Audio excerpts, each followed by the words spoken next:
Hello dear friends, welcome back to our channel e-learning classes. I am Gaganpreet Kaur. आज हम discuss करने जा रहे हैं विलेज पंचायत के बारे में। जैसे हमने रूरल सोसाइटी के बारे में पढ़ा, उनकी प्रॉब्लम्स के बारे में पढ़ा, सो आज हम जानेंगे कि जो वहाँ पे हम पॉलिटिकल सिस्टम देखते हैं, जहाँ हम पंचायत सिस्टम देखते हैं, वो क्या है, वो कैसे बना, उसकी क्या इम्पोर्टेंस है और वो क्या काम करता है और वो हमारे देश के लिए क्यों ज़रूरी है। सो आज हम उस टॉपिक के बारे में डिस्कस करने जा रहे हैं। Let's start friends. जैसे हमको पता है कि जो पंचायती राज व्यवस्था है, जब पंचायती सिस्टम है, वो सिर्फ ग्रामीण क्षेत्र में ही चलता है, वो शहरों में नहीं होता। बड़े बड़े जो शहर हैं, मेट्रोपॉलिटन जो शहर हैं, वहाँ पे नहीं चलता, सिर्फ और सिर्फ चलता है ग्रामीण क्षेत्र में। ठीक है। और जो हमारे देश की 80 से 90% जनसंख्या है, पॉपुलेशन है, वो कहाँ रहती है? गांव में रहती है, ग्रामीण इलाकों में ही निवास करती है। और जो ग्रामीण क्षेत्र है वो कृषि प्रधान है, राइट। और जो हमारा देश है वो भी एक कृषि प्रधान देश है, राइट। ये तो हमें सभी को पता है। नेक्स्ट है कि ये जो पंचायती व्यवस्था है, जब जो हमारे गांव और जो हमारे ग्रामीण क्षेत्र में जो पंचायती राज व्यवस्था बनाई जाती है, वो बनाई जाती है ग्रामीण क्षेत्रों के विकास के लिए, ताकि वो बढ़ सके, उनमें कोई डेवलपमेंट हो सके, राइट। इसी की वजह से एक पंचायती राज मंत्रालय भी बनाया गया है, जो देश भर में पूरे ऑल ओवर इंडिया में पंचायत समिति और जिला परिषद के जो कार्य होते हैं, जो उनके काम होते हैं, उनको वो नियंत्रित करता है, मतलब उनको देखता है और उनको सुरक्षित भी रखता है, राइट। अंडरस्टैंड हो गया कि जो पंचायती राज व्यवस्था है वो ग्रामीण क्षेत्र के विकास के लिए बनाई जाती है, और जो ये व्यवस्था है इसको चलाने के लिए एक पंचायती राज मंत्रालय बनाया गया है, एक मिनिस्ट्री बनाई गई है, राइट। अंडरस्टैंड। नेक्स्ट है, ये पहले हमारे संविधान में नहीं था, और क्या था, सिर्फ प्रांत थे, जहाँ कुछ शहर थे, और शहरों में जो व्यवस्था होती है वो थी, कोई नगर व्यवस्था या कोई ग्रामीण व्यवस्था नहीं थी। जब 73rd संशोधन हुआ है, अमेंडमेंट हुआ है 1992 में, तब पंचायती व्यवस्था हमारे ग्रामीण क्षेत्र में लागू करी गई थी, और ये लागू करी गई थी 2 अक्टूबर 1959 में, राइट, पंडित जवाहरलाल नेहरू के द्वारा। 2 अक्टूबर को ही क्यों लागू करी गई, इसके पीछे की क्या हिस्ट्री है? क्योंकि इस दिन को आता है बापू गांधी जी का बर्थडे, और वो जो थे वो चाहते थे कि जो हमारे गांव है वहाँ पर पंचायती राज सिस्टम लाया जाए। इसी की वजह से जब पंचायती राज सिस्टम चालू करा गया तो उनकी डेट ऑफ बर्थ के टाइम ही शुरू करा गया। अंडरस्टैंड। इससे हमें क्या हुआ कि जो डेट है कि ये कब लागू करा गया वो हमें याद होगी, सिंक हो गई कि 2 अक्टूबर को बापू गांधी का बर्थडे होता है, और 2 अक्टूबर को पंचायती व्यवस्था हमारे देश में शुरू करी गई थी। ठीक है। ऐसा मैंने आपको बताया है कि जो पंचायती राज व्यवस्था है, जब पंचायत सिस्टम है, वो ग्रामीण क्षेत्र के लिए क्यों बनाई गई है? उनके विकास के लिए, ताकि उनके लिए कुछ काम कर सके, राइट। सेकंड है कि इसके 3 आधार हैं, इसको हम ट्रायंगल के रूप में देख सकते हैं, 1, 2 एंड 3, और इसके बारे में मैं आपको आगे बताऊंगी। पहले तो है ग्राम पंचायत, इस एंगल में सबसे ऊपर आता है ग्राम पंचायत। ठीक है। ये जो पंचायती राज व्यवस्था है उसमें सबसे निम्न स्तर पे ये काम करती है, छोटा है ना ये वाला हिस्सा, तो यहाँ पे छोटे स्तर पे काम करती है। ठीक है। और जो भी इनमें चुनाव होते हैं वो निष्पक्ष रूप से करे जाते हैं। ये नहीं है किसी ने चुन लिया, किसी ने बता दिया, किसी ने सिफारिश कर दी, ऐसा नहीं होता। यहाँ पे जो लोग आते हैं वो एकदम चुनकर ही आते हैं, लोकतांत्रिक तरीके से ही आते हैं। अंडरस्टैंड। और इसी के तहत जो हमारे गांव में सरपंच बनता है वो इसी के कारण ही बनता है। क्यों? क्योंकि वही हमारे जो ग्रामीण क्षेत्र है, जो हमारे गांव है, वहाँ पे जो विकास होना है उसको वो देखता है और उसकी देखभाल भी वो करता है। ठीक है। और कहीं कहीं हम सरपंच को क्या कहते हैं? मुखिया। कहते हैं ना हम अपने गांव में कि हमारे सरपंच साहब हमारे मुखिया हैं, है ना, तो वो चीज़ें मैंने आपको यहाँ पे लिखी हुई है। सो अब हमने जाना है कि जो हमारा ट्रायंगल है उसमें सबसे ऊपर कौन सी है, जीपी मतलब कि ग्राम पंचायत, राइट। अब उसके नीचे कौन आ गया, पंचायत समिति, पीएस। अब इसमें क्या है कि ये जो पंचायत समिति है ना, ये जीपी के ऊपर का डिपार्टमेंट है, ठीक है। इसमें हम क्या करते हैं कि जो तहसीलदार होते हैं, जहाँ ब्लॉक के मेंबर्स होते हैं, और वहाँ पे जो भी वैकेंसीज होती है उनको फिल करा जाता है, किसके द्वारा, पंचायत समिति के द्वारा, राइट। ये जो पंचायत समिति होती है ये हर 5 साल में एक निश्चित समय पर चुनाव आयोजित करती है, मतलब कि ये पंचायत सिस्टम के लिए या ग्रामीण क्षेत्र के लिए एक चुनाव आयुक्त के रूप में काम करते हैं। इसका मेन मेंबर होगा और जो इसका मुखी होगा वो क्या होगा, इस समिति का विकास अधिकारी, मतलब कि जो इस समिति के डेवलपमेंट के लिए काम करेगा वो होगा इसका अधिकारी, ठीक है, अंडरस्टैंड। तो अब पंचायत समिति में होते हैं वो विधानसभा, लोकसभा, नगर पालिका, अनुसूचित जाति व जनजाति, प्रधान आदि के जो सदस्य होते हैं उनके रूप में भी अपना कार्य करते हैं, ठीक है। सो अभी हमने क्या पढ़ा है, एक ट्रायंगल है, उसमें सबसे पहले है जीपी मतलब कि ग्राम पंचायत, फिर है पीएस पंचायत समिति, अब है जिला पंचायत, जे और पी, जेपी। समझने के लिए है, ज़्यादा इस पर फोकस नहीं करना कि जेपी है, जीपी है, डीसी क्यों नहीं करा, है ना, वो चीज़ें हमने वो नहीं करना कि ये क्या कैसे हुआ। ये सिर्फ समझने के लिए, अंडरस्टैंडिंग लेवल के लिए, और आपके माइंड में ये छप जाए उसके लिए मैंने ये चीज़ें करी हैं, ठीक है। अभी जो हमने देखा वो है जिला परिषद। जिला परिषद में क्या होता है, जो पंचायती राज व्यवस्था है ना, ये उसका एक उच्च स्तरीय संस्था है, मतलब कि सबसे ऊपर का डिपार्टमेंट है। कौन, जिला परिषद। पहले था जीपी, फिर था पीएस, अब है जेपी मतलब जिला परिषद, उनके सबसे ऊपर की जो पद है, ठीक है। और जिसका कार्य होता है कि अगर कहीं इमरजेंसी हुई तो वो ग्राम पंचायत या पंचायत समिति का मार्गदर्शन कर सकती है, ठीक है।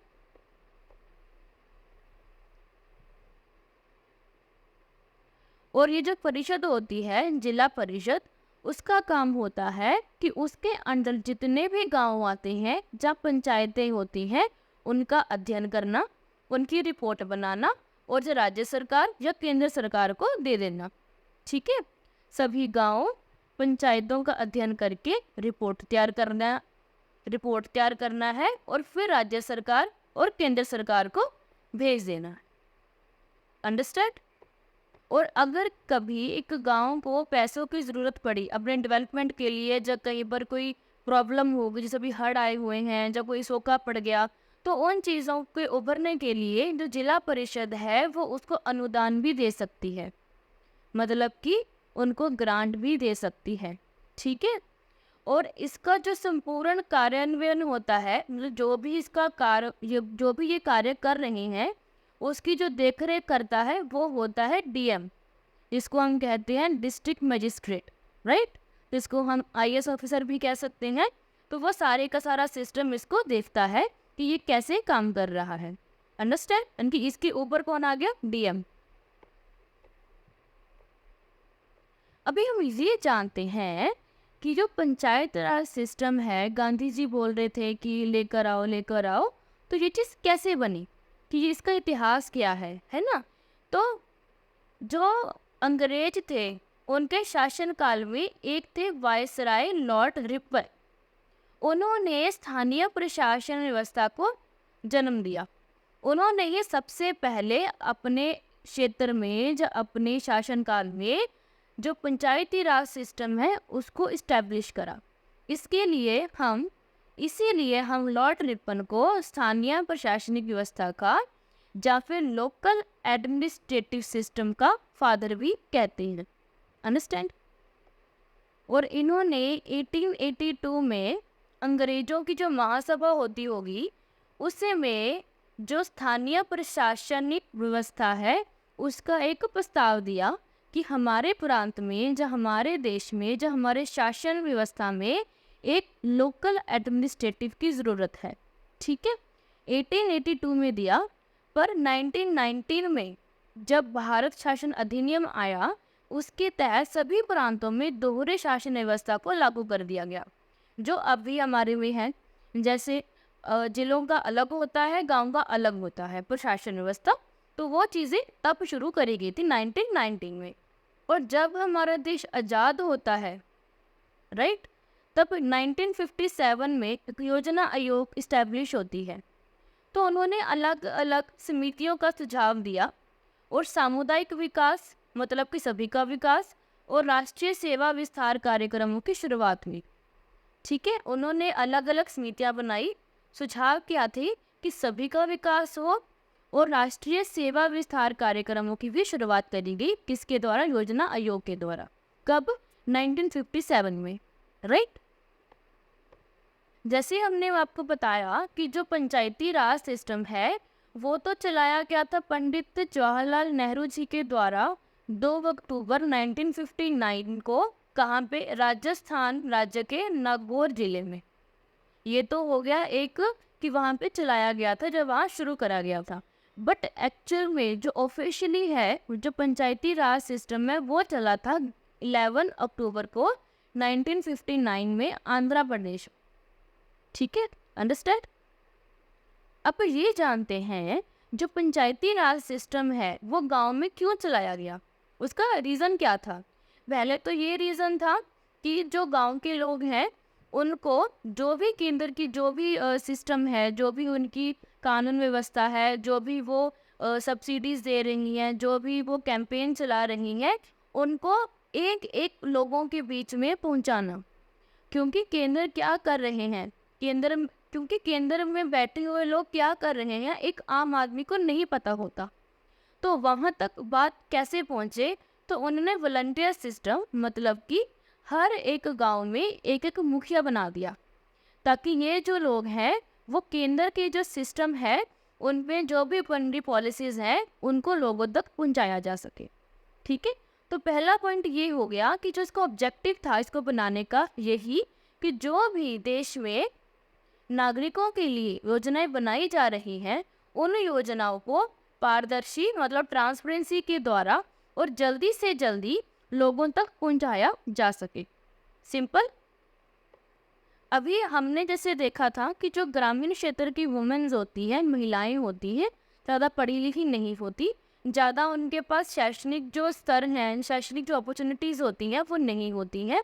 वो घर की 4 दीवारों में ही रहती हैं और मोस्टली डिपेंडेंट रहती हैं मेन के ऊपर, है ना। तो उनके लिए केंद्र सरकार ने जो भी सब्सिडीज़ बनाई है, जो भी उन्हें योजनाएं बनाई है, वो वहाँ तक कैसे पहुँचेंगी, जब वहाँ पे कोई रहने वाला जो पॉलिटिकल सिस्टम है वो उनको बताएगा, ऐसे ही पहुँचेंगी ना।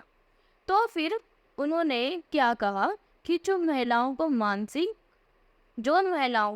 मानसिक, शैक्षिक और सामाजिक रूप से आत्मनिर्भर बनाया जा सके, और जो महिलाएं हैं वो देश के विकास में बराबर भागीदारी दे सके, इसके लिए भी एक जो व्यवस्था थी वो बनानी आवश्यक थी। अंडरस्टैंड।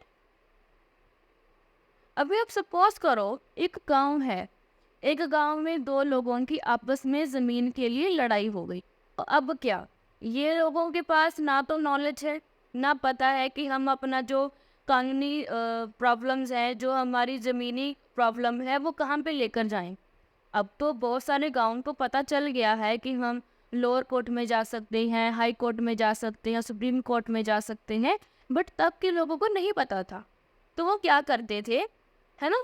तो उनके लिए क्या किया जाए, तो फिर उन्होंने पंचायती राज सिस्टम की इस्टेब्लिश करा, ताकि वहाँ पे जो भी ज़मीनी विवाद हैं, जो भी जाति आधारित विवाद हैं या झगड़े हैं, उनको वहाँ पे ही जो देख रहे हैं, जो उनके लोकल गाइड हैं, जो सरपंच लोग हैं, वही अपनी प्रॉब्लम्स को, वही उनकी जो प्रॉब्लम्स हैं उनको सॉर्ट आउट कर दे, जो उनका सल्यूशन निकाल दे।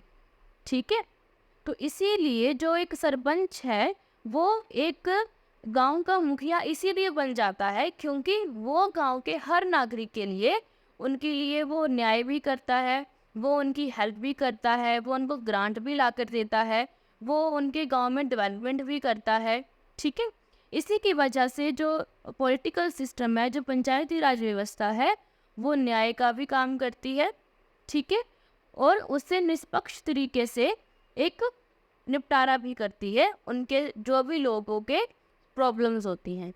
अंडरस्टैंड। अब जो 73rd कॉन्स्टिट्यूशनल अमेंडमेंट हुआ था पंचायती राज सिस्टम बनाने के लिए, तो वो क्यों हुआ था, उसके क्या कारण थे। ठीक है, तो अब उनके बारे में हम डिस्कस कर लेते हैं। जो ये 73rd संवैधानिक संशोधन है ना, इसी के तहत जो हमारा जीपी,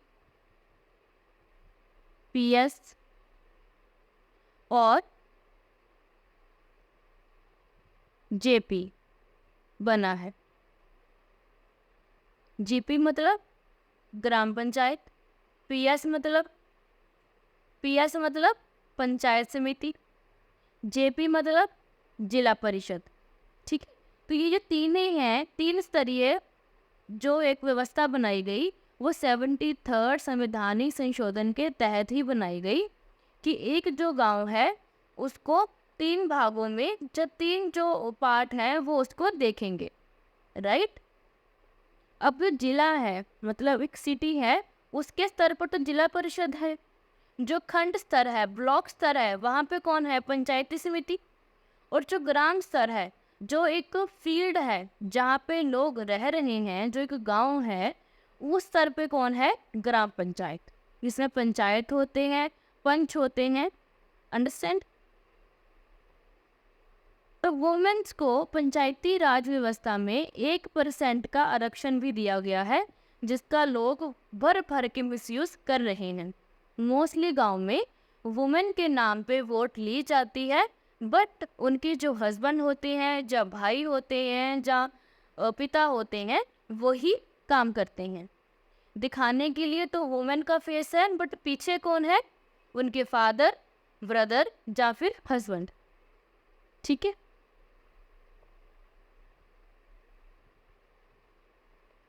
और जो पंचायती राज व्यवस्था है, उसमें 73rd संशोधन में कहा गया कि जो इसका कार्यकाल होगा किसी भी सरपंच का या पंच का, वो 5 साल का होगा। ठीक है।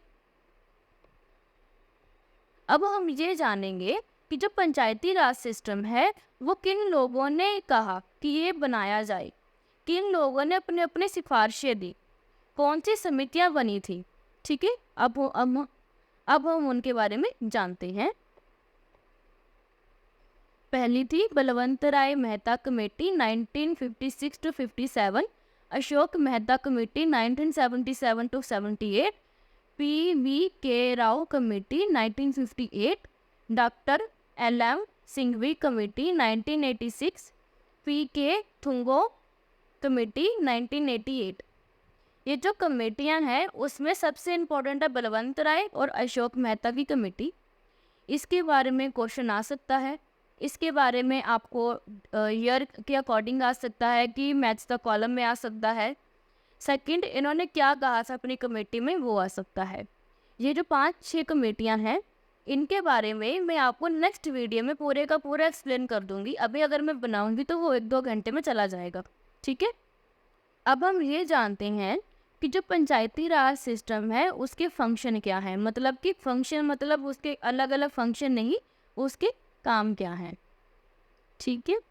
पहले तो है कि ग्रामीण क्षेत्रों में आर्थिक रूप से विकास करना, कि वहाँ पे इन्वेस्टमेंट लेकर आना, वहाँ पे ग्रांट सिस्टम लेकर आना, लोगों से निवेश करवाना, लोगों में उद्यमिता लाना, लोगों में एंटरप्रेन्योरशिप लाना। तो ये सारे काम कौन करता है, पंचायती राज सिस्टम एक गांव में। और केंद्र या राज्य सरकार ने जो भी पॉलिसीज बनाई है उनको लोगों तक पहुंचाना।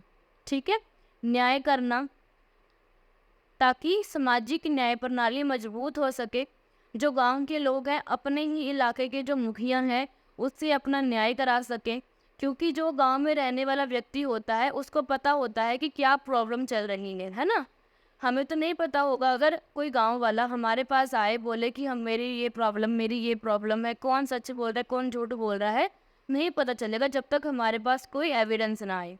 पर जो गांव में रहने वाला व्यक्ति होगा उसको पता होगा कि इन परिवार में क्या प्रॉब्लम चल रही है, अंडरस्टैंड, और वो अच्छे से निष्पक्ष होकर अपना डिसीजन दे सकता है। अगर गांव के कुछ लोगों को अपने अधिकारों के प्रति अगर कोई प्रॉब्लम आती है तो जो सरपंच होता है वो लीगली स्ट्रोंग होता है, उसके राजनीतिक संबंधी होते हैं, उसके राजनीतिक संबंध होते हैं, तो वो नागरिकों के लिए हेल्पफुल हो सकता है, नागरिकों के जो भी अधिकार हैं उनको सुरक्षित रख सकता है, राइट। और गांव क्या है, एक त्रिस्तरीय संगठन है ना, जीपी, पीएस और जेपी, है ना। तो उसकी वजह से जो नई ग्रामीण सभाएं हैं उनका निर्माण हुआ, राइट। और जो चुनाव होते हैं वो निष्पक्ष होते हैं और समय से पूर्ण हो भी जाते हैं, है ना। So thank you friends for watching our video, we care for your success. हमने आज की वीडियो में आपको पंचायती राज सिस्टम के बारे में सभी कुछ बताया है कि वो क्यों बना था, उसके क्या फंक्शंस हैं, और जो 73rd अमेंडमेंट हुआ था वो क्यों करा गया था, राइट। आई होप आपको मेरी इस वीडियो से अपने टॉपिक्स में, अपने सिलेबस में हेल्प होगा।